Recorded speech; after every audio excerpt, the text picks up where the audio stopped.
آپ سب کا میں شکر گزار ہوں. اصل میں ہماری جو آج کی آپ سے پریس کانفرنس تھی اس کے اوپر ہم نے خاصم خاص اکانومی میں بات کرنی تھی، اس لیے یہاں پہ آپ مزمل اور بلال صاحب کو دیکھ رہے ہیں. لیکن اس سے پہلے میں یہ سمجھتا ہوں کہ بڑا ضروری ہے کہ تھوڑی جو آج کی ڈیولپمنٹس ہیں اس کے اوپر بات کر لی جائے. جو آج سپریم کورٹ نے کا جو فیصلہ آیا اس ایکسپیکٹڈ تھا، کیونکہ آرٹیکل 105 آرٹیکل 105 جو کانسٹیٹیوشن کا ہے پاکستان آئین پاکستان کا، اس میں کوئی ایمبیگوٹی ہے نہیں. وہ بڑا کلیئرلی کہتا ہے، صفائی سے کہتا ہے کہ جب اسمبلی ڈیزالو ہوتی ہے تو 90 دن بعد الیکشن ہوتے ہیں. مجھے تو یہ سمجھ میں نہیں آ رہی تھی، جو 2-3 سوالات میں کنفیوز تھا کہ نوٹس تو ای سی پی کو ہوا تھا، ہاں پی ڈی ایم کے جو پارٹیز ہیں وہ بھی تھے، لیکن وہ وکالت جو ان کی ایسی ہو رہی تھی ایسا لگ رہا تھا وہ ای سی پی کی وکالت کر رہے ہیں. لیکن سپریم کورٹ پاکستان کا الٹیمیٹ جسٹس سسٹم کا ٹاپ ادارہ ہے. ہمیشہ ایکسپیکٹ کرتے ہیں ہم سپریم کورٹ سے، اب سارے کورٹ سے پاکستان کی، بلکہ خاص طور پہ سپریم کورٹ آف پاکستان سے، کہ ہمیشہ وہ آئین کے مطابق فیصلہ دے گا. کانسٹیٹیوشن اب they will always uphold the constitution. تو ہم اس میں مبارکباد پیش کرتے ہیں قوم کو. خان صاحب کا بھی پیغام آیا ہے کہ وہ جو جیل بھرو تحریک تھی وہ کامیابی ہو گئی نا. ہم تو الیکشن چاہ رہے تھے، وہ تو الحمدللہ سو موٹو لیا اور وہ سسپینڈ کر دی گئی ہے فی الوقت. میں صرف 2 باتیں کرنا چاہتا ہوں اس سے پہلے کہ بلال اور مزمل صاحب بات کریں. دیکھیں، ایک آج اسلام آباد ہائی کورٹ نے فیصلہ دیا ہے کہ جو 3 ایم این اے اسلام آباد کے تھے 3 حلقے، اس میں الیکشن نہیں ہوگا اور وہ سسپینڈ کر دیے اسپیکر کی رولنگ. پنجاب بھی فیصلہ دے چکی ہے، بلوچستان نے بھی آج فیصلہ دے دیا، بلوچستان ہائی کورٹ نے.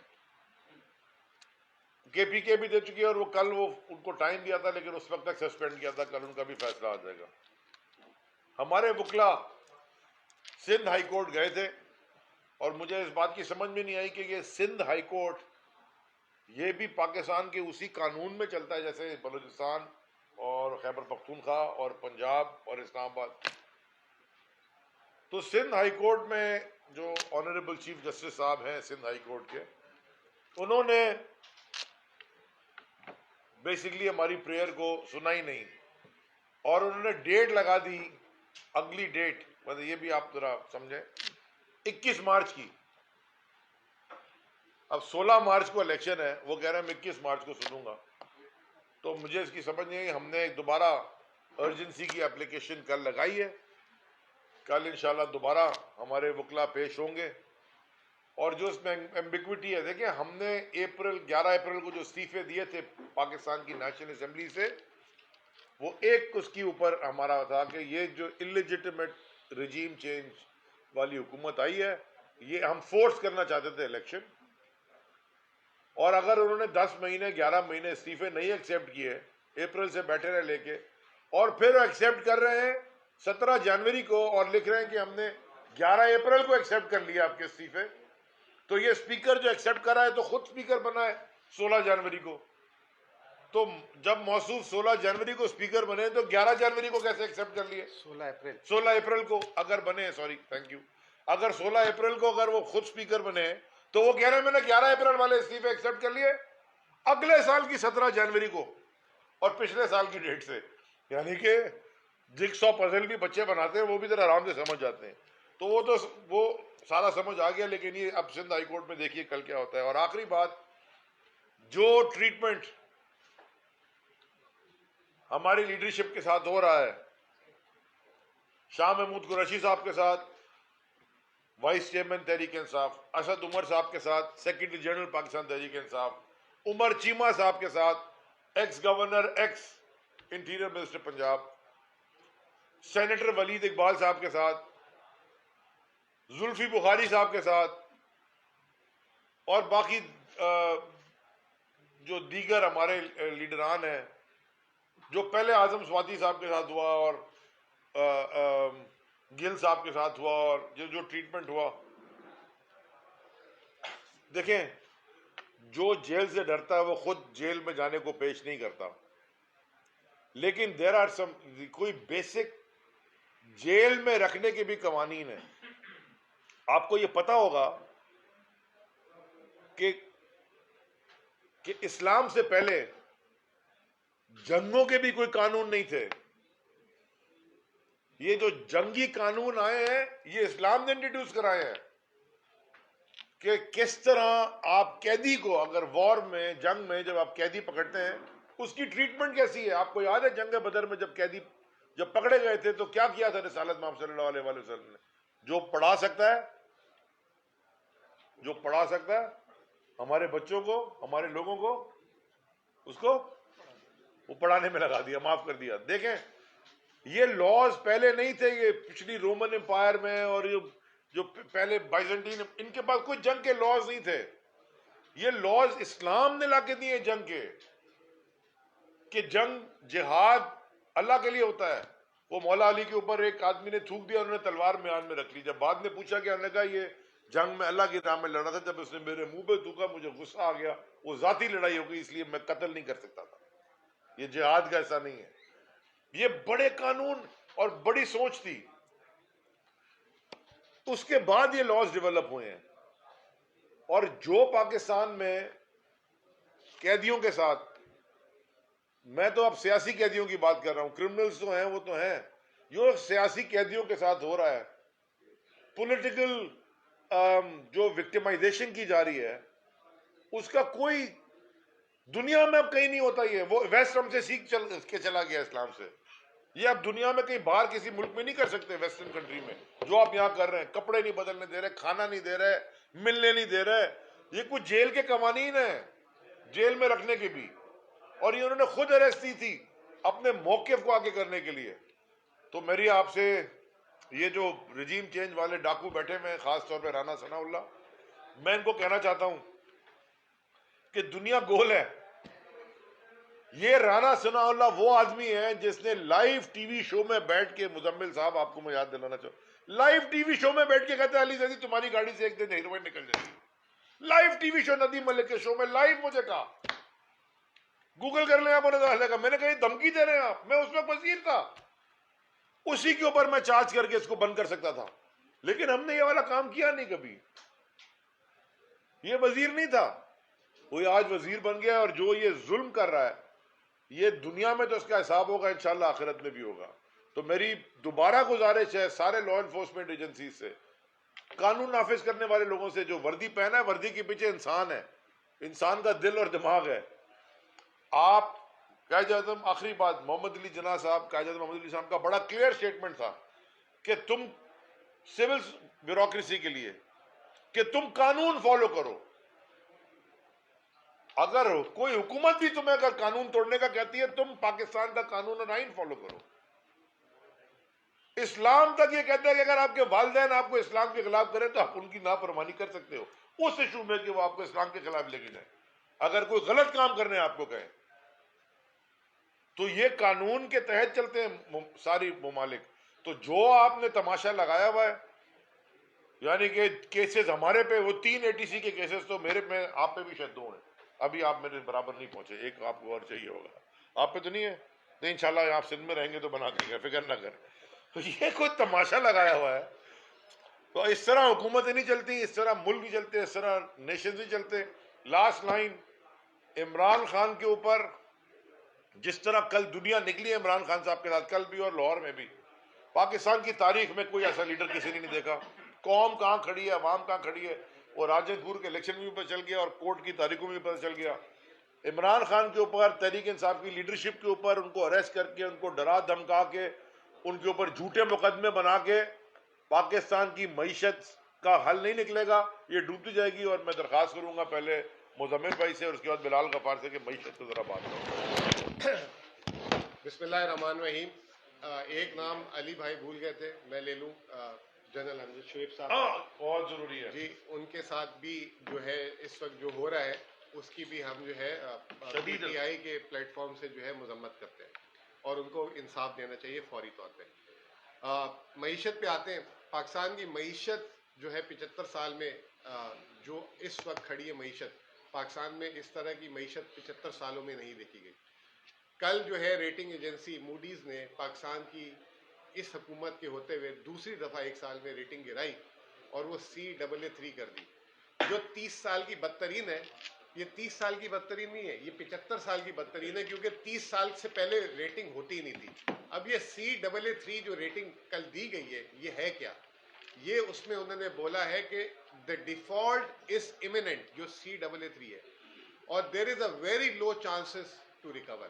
یعنی کہ عالمی ریٹنگ ایجنسیز نے کل کہہ دیا کہ پاکستان کی ڈیفالٹ ہونے کے چانسز تقریباً ہو چکے ہوئے، اور اس کے پیچھے انہوں نے وجوہات دی کہ پاکستان کے پاس سرمایہ نہیں ہے، لیکوڈیٹی نہیں ہے، IMF کا پروگرام جو ہے وہ اس وقت جو ہے نامکمل کہہ لیں یا وہ کہاں کھڑا ہوا ہے اس کو کسی کو نہیں پتا. آج ایک بہت انٹرسٹنگ ڈیولپمنٹ ہوئی ہے، میں آپ لوگوں کے ساتھ وہ شیئر کرنا چاہوں گا. میرے خیال سے 4 اخبارات تھی، ڈان، نیوز، ٹریبیون، سب کی ہیڈ لائن ایک ہی تھی کہ IMF changing the goal post, سب کی ہیڈ لائن ایک جیسی تھی. تو ایسا لگتا ہے کہ کل وزارت خزانہ نے بیٹھ کے جو ہے جو اکانومی کے بیٹ رپورٹر ہیں ان کے ساتھ کل اسلام آباد میں ان کو بریفنگ دی ہے. اس بریفنگ میں بڑی جسے کہتے ہیں مذائقہ خیز باتیں بھی اور حکومت کی ناکامی کے اعترافات بھی ہیں. مذائقہ خیز بات کو میں بعد میں لاؤں گا. ناکامی کا اعتراف انہوں نے یہ کیا ہے کہ IMF ہم سے روزانہ کی بنیاد پہ ڈیمانڈ چینج کر رہا ہے. ہم ایک چیز پہ عمل کرتے ہیں، وہ نئی دوسری چیز لے آتے ہیں، اور وہ ایسی چیزوں کی ہم سے ڈیمانڈ کر رہے ہیں جو ایک عام آدمی پہ بوجھ پڑے گا. تو کیا اس سے پہلے آپ نے کیا بنگلہ دیش کی عوام پہ بوجھ ڈال رہے تھے کیا؟ جو آپ بول رہے ہیں کہ عام آدمی پہ، وہ پیچھے سپریم کورٹ بھی آپ کو پتہ ہے، اس پہ جانے کی ضرورت نہیں ہے. اب وہ کہتے ہیں اس میں مزید کہ IMF نے 4 ڈیمانڈ کر دی ہیں. روپے کی قدر کو مزید گراؤ، شرح سود جو تاریخ کا سب سے بلند ترین، ویسے ہی 20% کا حکومت نے ادھار لے لیا ہے، اس پہ اسٹیٹ بینک کی اور IMF کی اور حکومت پاکستان کی جو ہے بات چیت نہیں ہو رہی. تیسرا انہوں نے کہا کہ ٹیکسز کو مزید بڑھائیں، اور چوتھا جو دوست ممالک سے پیسے لینے ہیں ان کے بارے میں آپ گارنٹیز دلائیں. اسی خبر کے اندر ایک مزے کی بات یہ لکھی ہے، وہ یہ کہہ رہے ہیں کہ چائنا کے علاوہ باقی دوست ممالک ہم سے تعاون نہیں کر رہے. کہاں گئے وہ آئے تھے دنیا سے تعلقات جوڑنے؟ ہماری حکومت کے آخری 2 مہینے پہلے سعودی عرب نے $3 ارب دیے تھے دسمبر 21 میں، اور فروری 2022 ایک مہینے پہلے IMF نے $1.25 ارب دیے تھے. اب آگے چلیں. اب اس میں ایک نیریٹو بنانے کی کوشش کی گئی، اور نیریٹو یہ بنانے کی کوشش کی گئی کہ پاکستان کو اس وقت 1998 والا چیلنج آ گیا ہے. جب 1998 میں آپ کو پتا ہے ہم نے کیا کیا تھا، ماشاءاللہ ہم اس وقت ایٹمی قوت بنے تھے، اور ایک پاکستان پہ دباؤ بھی ڈالا گیا ہوگا کہ آپ ایٹمی قوت نہ بنے. تو اس میں ایک نیریٹو، اپنا یہ ناکامی کو چھپانے کے لیے ایک نیریٹو کو بنایا گیا ہے کہ 1998 کے چیلنجز آ گئے ہیں، اور ہم سے جو ہے بہت ساری چیزیں ایسی بولی جا رہی ہیں جو ہم نہیں کر سکتے. اب ایسا لگتا ہے کہ یہ جو ناکامی ہے، پہلے یہ ہمارے گلے ڈالتے تھے کہ جی PTI IMF، پھر بعد میں جب ہم گئے تو انہوں نے ہم پہ توہین IMF ڈال دی کہ آپ نے IMF پروگرام جو ہے ملک کو ڈی ریل کر دیا. اور اب یہ سارا کچھ ڈی ریلمنٹ کے بعد اور کچھ نہیں ملا تو ادھر چلے گئے 1998 پہ. تو جسے کہتے ہیں جو مہنگائی، معیشت، اگر یہ خود یہ جو ریٹنگ ایجنسیز بولیے کہ ڈیفالٹ از ایمیننٹ، یہ 75 سال میں نہیں ہوا، یہ اس کا جواب کون دے گا؟ اور جو ہے اس وقت ہماری جو وزارت خزانہ ہے، یہ ایک وزیر خزانہ اور اس کے نیچے 4 منسٹر آف اسٹیٹ ہیں. یہ 5 کے 5 لوگ جو ہیں میڈیا کے سامنے آ کے کوئی تفصیلات نہیں دے رہے اور منہ چھپا رہے. آج میں نے ایک پروگرام میں جانا ہے تو مجھے اس کے جو اینکر ہے اس سے بات ہوئی، اینکر نہیں پروڈیوسر. میں نے کہا میرے سامنے کون ہے؟ کہہ رہے جی ہم جاتے ہیں ان کے پاس، وہ کہتے ہیں چائے پیو، یہ کرو، پروگرام میں نہیں آئیں گے، آپ ہماری بڑی جو ہے نا پھینٹی لگاتے ہو تو ہم پروگرام میں نہیں آئیں گے. تو یہ صورتحال ہے اس وقت معیشت کی. آج کے دن ہی یہ ساری خبروں کے بعد روپیہ 5 روپے گر گیا، 266 روپے کی آواز ہے. اور IMF پروگرام، آخری بات کروں گا پھر بلال کی طرف لے جاؤں گا. IMF پروگرام کی میں آپ کو صرف بات بتا دوں، جون میں ختم ہونا ہے. یہ پروگرام جو ہے ہمارا سپٹمبر 2022 میں ختم ہو چکا تھا. اس حکومت نے یہ پروگرام لیا، 9 مہینے بڑھائے. اس کے 3 ریویو ہونے تھے، 9، 10، 11. 9 جو ہے ابھی تک پھنسا ہوا ہے, 10 کب شروع ہوگا اور 11 کب شروع ہوگا. تو میرے خیال سے یہ آئی ایم ایف کا پروگرام مکمل کرنا بہت مشکل ہے, اسی وجہ سے یہ آگے پیچھے لیفٹ رائٹ باتیں کر رہے ہیں. میں یہ صرف بلال کو دینے سے پہلے ایک پوائنٹ ایڈ کر دوں, بالکل آپ نے مجھے صحیح یاد دہانی کرائی جنرل امجد شعیب صاحب کی. 27 فروری 2019 کو پلوامہ کا انسیڈنٹ ہوا تھا جس میں وہ ابھی نندن کو پکڑا تھا پاکستان نے, پاکستانی افواج نے, پاکستان ایئر فورس نے زبردست کام کیا تھا. افسوس کا مقام یہ ہے, اور اس وقت سارے کہتے تھے, کیونکہ عمران خان صاحب پرائم منسٹر تھے, انہوں نے کلیئر کٹ کہا تھا کہ اگر ہمارے ایئر سپیس کی وائلیشن ہوگی ہم سوچیں گے نہیں, پوچھنا نہیں, ایکٹ کرنا. اور انہوں نے ایئر فورس نے ایکٹ کیا, 2 جہاز ان کے پھڑکا دیے اور وہ ابھی نندن کو پکڑ لیا. اور یہ بھی تاریخ میں پہلی دفعہ ہے, جو میں نے آپ سے پہلے بات کی شروع میں, کہ جنگ کے قوانین جو ہمیں اسلام نے سکھائے, کہ اس کو پکڑا, اس کو چائے پلا کے سوال جواب کر کے اس کو خود ہینڈ اوور کر دیا. یہ بہت بڑا سٹیپ تھا ہندوستان کے لیے. اور یہ 27 فروری 2023 پاکستان کے ریٹائرڈ لیفٹیننٹ جنرل 80 سال کے امجد شعیب جو اپنا پوائنٹ آف ویو دے رہے تھے, آپ سے ہو سکتا ہے اتفاق نہ کرتے ہوں, یہ حکومت ان کو اریسٹ کر لیتی ہے. اور میں نے یہ بھی سنا ہے کہ جو ویٹرنز آف پاکستان کی ایک میٹنگ تھی, جو کہ بریگیڈیئر محمد محمود صاحب ہیں, senior most living stalwart of Pakistan army, 1 PMA کے, فرسٹ PMA کے ہیں, پہلی PMA کورس کی, ان کے گھر میں تھی اور وہاں بھی ریڈ ڈالا گیا اور وہاں ان کو بھی ڈرایا دھمکایا گیا. سو دیرفور یہ حکومت ہوش کے ناخن تو اب رہے ہی نہیں, کہ کھو چکی ہے, مورل اتھارٹی بھی کھو چکی ہے, الیکشن سولوشن سے. جی بسم اللہ الرحمن الرحیم. آپ سب کا شکریہ.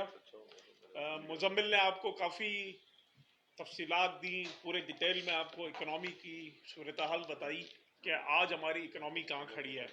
اور ایک سادہ الفاظ میں عام لوگوں کے لیے یہ بتانا میں چاہوں گا کہ پاکستان ڈیفالٹ کرنے کے بہت قریب ہے, اور یہ آپ کے انٹرنیشنل ایجنسیز بھی کہہ رہی ہیں. یہ جو اکنامک افراتفری ہے, یہ وہ 10 مہینے کی یہ وہ نااہل حکومت ہے جن کے پاس کوئی اسٹریٹجی نہیں ہے, کوئی پلان نہیں ہے. اسحاق ڈار 4.5 سال پہلے رات کے اندھیرے میں پرائم منسٹر کے جہاز میں پاکستان چھوڑ کے چلے گئے تھے, اور 4.5 سال کے بعد رات کے اندھیرے میں پرائم منسٹر کے جہاز میں واپس اس ملک میں ڈیل کر کے آئے.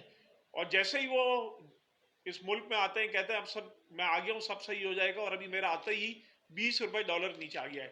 اس وقت ڈالر 180 روپے تھا, اور آج آپ کو مزمل نے بتایا کہ 265 روپے کا آپ کا آفیشیل ریٹ ہو گیا ہے, اور اوپن مارکیٹ میں 290 روپے میں بھی آپ کا ڈالر اویلیبل نہیں ہے.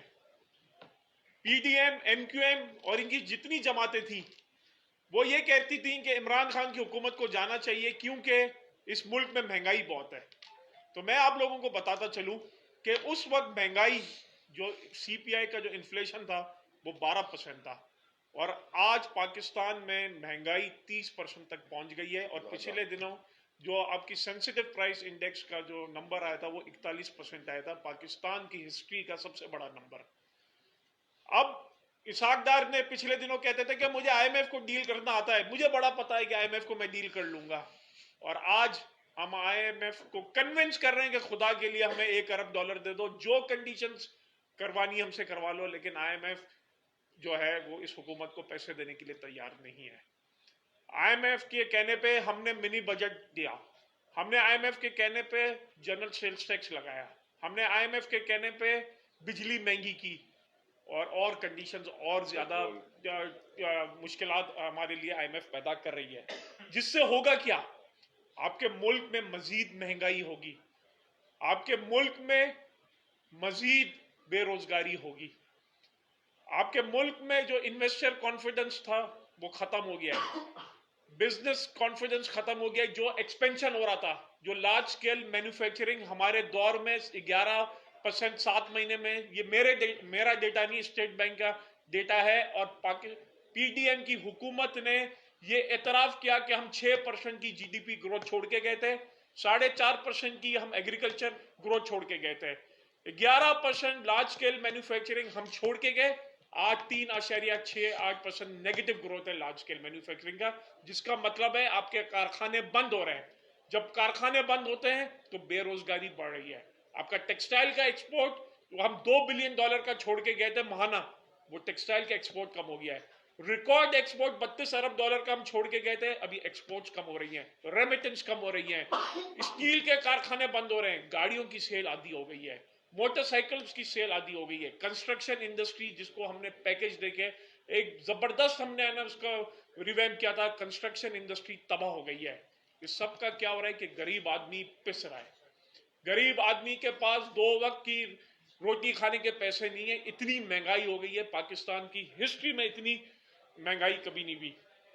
اب آپ یہ کہتے ہیں کہ ہم بڑے تجربے کار ہیں اور ہم کو اکنامی سنبھالنے آتی ہے. آج ہمارے ریزروز $3 بلین سے کم ہو گئے اور ہم $16 ارب چھوڑ کے گئے تھے. یہ ملک میں جو افراتفری انتشار جو ہے اس ملک میں, اس کی وجہ یہ ہے کہ ملک میں پولیٹیکل سٹیبلٹی نہیں ہے. جب تک پولیٹیکل سٹیبلٹی نہیں ہوگی اس ملک میں اکنامک سٹیبلٹی نہیں آئے گی, اور اس کے لیے ضروری ہے فی الفور عام انتخابات ہوں. علی زیدی صاحب کہتے ہیں جنرل الیکشن نہیں, عام انتخابات ہوں.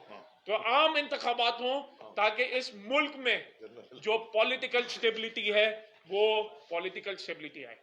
ابھی ہم مزید سن رہے ہیں کہ کل اسٹیٹ بینک نے ہنگامی طور پہ مانیٹری پالیسی کی میٹنگ بلا لی ہے اور 2% انٹرسٹ ریٹ اور بڑھا جائے گا. جب آپ کا انٹرسٹ ریٹ اور بڑھا جائے گا تو آپ کا آپ نے دیکھا کہ جو پرائیویٹ کریڈٹ آف ٹیک ہے, جو ایک نجی شعبہ جو قرضہ لیتا ہے, اس میں کمی آ گئی ہے, جس کا مطلب ہے کہ آپ کا ملک میں انڈسٹری اور جو کاروباری طبقہ اس کا پہیہ سلو ہو گیا ہے, جس کی وجہ سے آپ کا اکنامک کا جو پورا پہیہ ہے وہ جام ہو گیا ہے. یہ میں سادہ الفاظ میں آپ لوگوں کو سمجھا رہا ہوں. وہ پھر اب ہمیں آج تک جس طرح مزمل نے بتایا کہ ہمیں IMF کے پروگرام پہ انسرٹینٹی نہیں ہے, اور مزمل سے میں ایگری کرتا ہوں, مجھے لگتا ہے کہ اس حکومت نے اب فیصلہ کر لیا ہے کہ ہم IMF کا پروگرام کمپلیٹ نہیں کریں گے. آج اسٹیٹ بینک کے نمبر آئے ہیں کہ ہمیں اگلے 2 سے 3 مہینے میں $3.5 ارب پے کرنے ہیں, اور 1 سال اور 18 مہینے میں آپ کو $17 بلین قرضہ دینا ہے. یہ آپ کے پاس کوئی پلان نہیں ہے. جب تک پولیٹیکل سٹیبلٹی نہیں ہوگی, اسٹیبل گورنمنٹ نہیں ہوگی, یہ آپ ڈیٹ ریسٹرکچرنگ نہیں کر سکتے.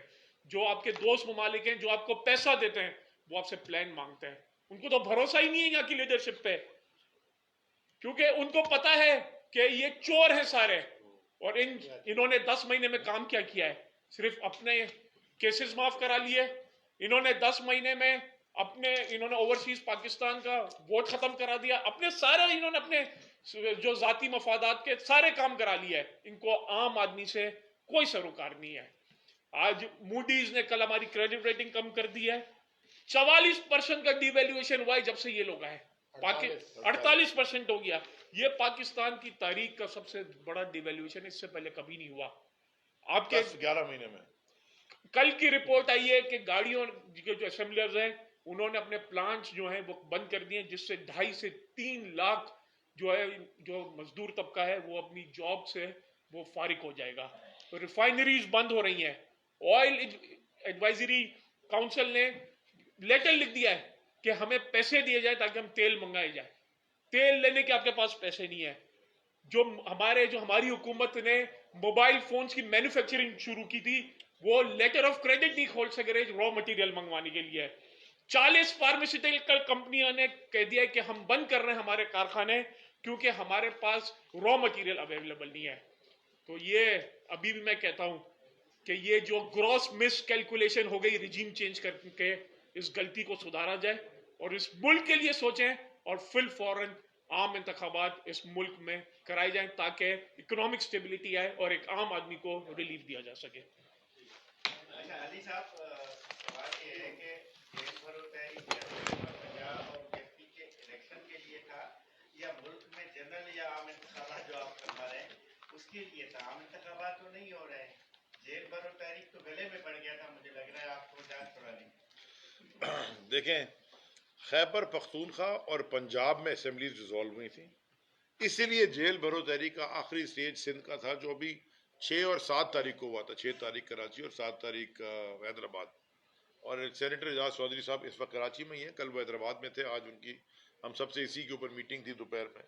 تو کیونکہ کے پی کے اور پنجاب کے وہ قانون کی اور کانسٹیٹیوشن کی وائلیشن ہو رہی تھی، اس لیے اس کا پہلا ٹارگٹ وہ تھا جو کہ اچیو ہو گیا. اور میں صرف ایک بات اس میں ایڈ کرتے رہوں، بلال کی بات جہاں اس نے ختم کی اور مزمل بھائی نے جو بات کی ہے، میں آپ کو اسی کمرے میں کئی پریس کانفرنسز میں پچھلے 2 مہینے سے کہہ رہا ہوں، ٹی وی پہ بھی کہہ رہا ہوں، مجھے فیئر ہے فوڈ رائٹس اور فیول رائٹس. تیل کی قلت پہ ہنگامہ آ رہی ہوگی اس ملک میں، کیونکہ تیل نہیں، کیونکہ مجھے پتا ہے میں پورٹس کا منسٹر تھا، وہ ہم مانیٹر کرتے تھے، مینیج کرتے تھے، تو اب کوئی نہ کوئی ڈیٹا آ جاتا ہے. آپ کے پاس تیل نہیں ہوگا، ڈیزل نہیں ہوگا، پیٹرول نہیں ہوگا، یہاں رائٹس ہو جائیں گے.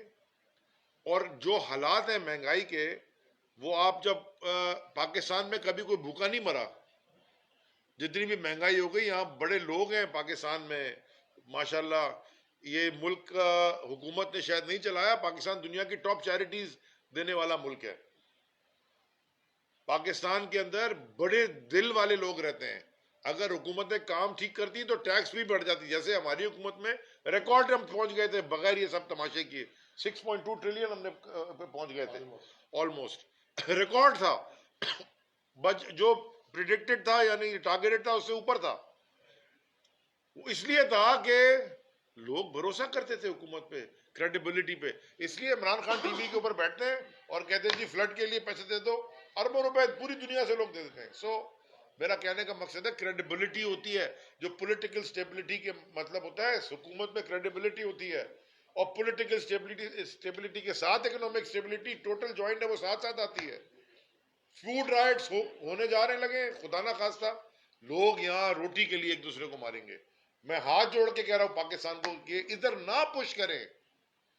وہ جو سری لنکا کی مثال دیتے ہیں، بڑا چھوٹا سا ملک ہے سری لنکا، وہ کرپشن سے ڈوبا تھا، وہاں وہ نہیں ہوا جو یہاں ہوگا. آپ کو شاید اندازہ نہیں ہے ہیٹریٹ کتنی ہے یہاں پہ اس وقت. یہ جو نفرت ہے نا، یہ جو آپ کو فلڈز میں نظر آئی اندرون سندھ، جو لوگ حاکموں کو یہاں کے نفرت زدہ آنکھوں سے دیکھ رہے تھے، پہلے تو وہ گھبراتے تھے، اب وہ مرنا ہی نہیں، انہوں نے مرنا ہی ہے تو کہتے ہیں مرنا ہی ہے تو ہم ایسے لڑ کے مریں گے، ادھر نہ لے جائیں پاکستان کو. اور یہ جو زرداری بیٹھا ہوا ہے ساری گیمیں پیچھے سے کھیل رہا ہے، اس نے تباہ کر دینا ہے اور تباہ کر دیا ہے.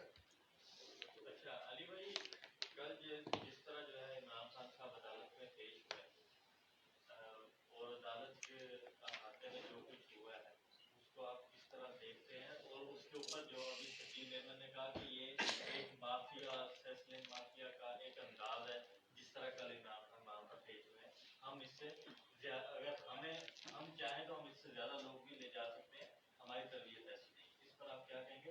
دوسرا سوال لندن صاحب آپ سے ہے، آپ ایک تاثر یہ بھی آ رہا ہے کہ اگر ملک دیوالیہ ہو جاتا ہے تو اس سے بھی کافی بہتری ہو سکتی ہے. تو اس پہ آپ کس طرح آپ کہیں گے کہ باقی اگر دیوالیہ ہونے کے کوئی فوائد ہیں ہمارے پاس؟ دیکھیں بات یہ ہے کہ اس وقت آپ جو ہے نا، ہم سٹیٹ آف ڈیفالٹ میں ہیں. اگر ڈی ایچ ایل کمپنی ایک لیٹر نکال دے اور وہ کہے کہ 70 کلو سے زیادہ کا پارسل اب پاکستان سے باہر میں نہیں بھیج سکتا، کیونکہ جو آپ ہمیں 70 کلو کے پیسے جمع کراتے ہیں روپے میں، وہ اسٹیٹ بینک مجھے ڈالر میں باہر نہیں بھیجنے دے رہا، تو یہ اس سے بڑی کیا مثال ہوگی کہ آپ اس وقت افیکٹولی ڈیفالٹ ہو چکے ہیں. تو اس وقت جو لوگ مجھ سے اکثر پوچھتے ہیں کہ ڈیفالٹ ہونے کے بعد ملک میں کیا ہو جائے گا، قرآن بچ جائے گا، ایسا نہیں ہوتا. آپ آج کی جو سچویشن ہے اس سے کیا ورسٹ ہوگی؟ اگر آپ کو کھانے پینے کی چیزیں نہیں مل رہی، سریے والے آباد والوں نے سب نے جو ہے بلڈنگ روک دی ہے، کوئی کنسٹرکشن نہیں ہو رہی، کارخانے جو ہے سوزوکی موٹر انہوں نے ساروں نے بند کر دیے ہیں، تو آپ we are in state of default. جو چیز 100 روپے کی مل رہی تھی وہ ویسے ہی 150، 200، 250 روپے کی مل رہی ہے. کل جو ہے 16 کلو کا جو تیل کا کنستر ہے وہ 9,500 روپے کا ہو گیا ہے، اور اس کی جو قیمت ہے وہ 5,000 سے اوپر نہیں ہونی چاہیے تھی، کیونکہ ملک میں شارٹیج ہے اور اس وقت مافیاز اور یہ بھی پیسے بنا رہے ہیں، کوئی پرائس کنٹرول نہیں ہے. تو کہنے کا مطلب یہ کہ اس سے برے حالات اور کیا ہوں گے، نمبر 1. نمبر 2، اب ایک جو بات آ گئی ہے، ہم نے اپنے وائٹ پیپر میں بھی کہی تھی کہ اتنی زیادہ بلیڈنگ کر دی ہے، اتنی زیادہ بلیڈنگ کر دی ہے، اب پاکستان کو ڈیٹ ریسٹرکچرنگ یا ری پروفائلنگ پہ جانا پڑے گا. اور اگر ہم دیوالیے کی اناؤنسمنٹ ڈیفالٹ سے پہلے یہ چیز کر لیں گے تو ملک کے معاشی حالات میں بہتری آ سکتی ہے. اسی سلسلے میں ہم نے دیکھا تھا کہ وزیر اعظم ہاؤس میں ایک میٹنگ ہوئی ہے، روش چائلڈ جو دنیا کی ایک ریسٹرکچرنگ کی کمپنی ہے، اب اس کو کس نے بلایا ہے؟ ٹھیک ہے نا، یہ سوال ہے. وہ وزیر اعظم ہاؤس میں میٹنگ ہوئی، اس کے 1 گھنٹے بعد وزارت خزانہ میں میٹنگ اور ہوئی. روتھسچائلڈ کا بیک گراؤنڈ بھی بتا دو ذرا. اور وہ جو ہے دنیا کی سب سے بڑی ڈیٹ ریسٹرکچرنگ کمپنی ہے. تو اس جب وزیر اعظم اس سے مل رہا ہے تو کیا ہے؟ تو میں یہی کہہ رہا ہوں نا کہ 4 جو ہے جو چھوٹے وزیر ایم او ایس جسے کہتے ہیں منسٹر آف اسٹیٹ، اور ایک وفاقی وزیر جو ہے مل کے پریس کانفرنس کر کے ہم سب کو آپ کو اعتماد میں لے لے. صبح میں نے اے آر وائی میں علی صاحب بولا ہے کہ اگر حکومت یہ سمجھتی ہے کہ آئی ایم ایف کسی چیز پہ ایسی بلیک میلنگ کر رہی ہے جو پاکستان کے مفاد میں نہیں آئے، ہم سے بات کریں، ہم بھی ان کے ساتھ یکجہتی کریں گے. اچھا جی، آپ کے سوال کا جواب. پہلی بات ہے کہ میں یوزلی رانا ثناء اللہ اور شرجیل میمن جیسے لوگوں کو کوئی جواب ہی نہیں دیتا، کیونکہ آپ نے پوچھا ہے تو میں آپ کو اس لیے جواب دے رہا ہوں. آپ کا درجہ میری نظر میں ان دونوں سے بہت بڑا ہے. آپ حق حلال کی کھا رہے ہیں. یہ صبح سے رات تک حرام کھاتے ہیں اور اولاد کو بھی حرام کھلاتے ہیں، چوری کا پیسہ کرتے ہیں، ملک کو لوٹتے ہیں، جس وجہ سے ملک یہاں پہنچے. کیونکہ آپ نے پوچھا، میں جواب دے رہا ہوں. دیکھیں، شرجیل میمن صاحب کو یہ بولیں کہ تم ساری پارٹی ملا کے ڈول دھماکہ کر کے اتنا بڑا جلسہ پیپلز پارٹی پاکستان میں لاڑکانہ میں بھی نہیں کر سکتی جتنے لوگ عمران خان کے ساتھ کورٹ گئے تھے، یا لاہور میں یا اسلام آباد میں. سسیلین مافیا کس کو کہا تھا سپریم کورٹ آف پاکستان نے؟ یہ بھی آپ کو پتا ہے، یہ بھی آپ کو پتا ہے. انہی لوگوں کو کہا تھا جو یہاں حکومت کرتے ہیں. اور ایک کوئی خان صاحب کا سٹیٹمنٹ نہیں ہے، نہ کوئی ٹویٹ ہے کہ میں جا رہا ہوں میرے ساتھ چلو. یہ لوگوں کی خان صاحب سے محبت ہے. جو پھول پھینکے گئے، روڈے پہ لوگ پھول پھینک رہے تھے، گاڑیوں پہ پھول پھینک رہے تھے، آگے کھڑے تھے. ملک میں جی حالات بڑے خراب ہیں، پتہ نہیں کیا ہو جائے. تو کل جو لوگ نکلے سارے، وہ سارے کے سارے تو روڈوں پہ چل رہے تھے خان صاحب کی گاڑی کے ساتھ. خدا نہ خان صاحب کو حادثہ ہونا ہوتا ہے کسی، وہ لوگ پروٹیکشن اپنی جان سے عمران خان کو پروٹیکٹ کرنا چاہتے ہیں. یہ عشق عمران خان سے لوگوں کا اس لیے ہے کیونکہ عمران خان نے لوگوں کے لیے دیا ہے. امریکہ کے اندر نا صدر ریزائن جب ریٹائر ہوتا ہے نا، اس کے بعد اپنے نام پہ لائبریری ہسپتال بناتا ہے. یہ جب سیاست میں آئے نہیں تھے، انہوں نے ہسپتال بنا دیا تھا. ذرا سوچے عمران خان چیز کیا ہے. عمران خان اب فینومینا بن چکا ہے اس ملک کے لیے. Thank you G.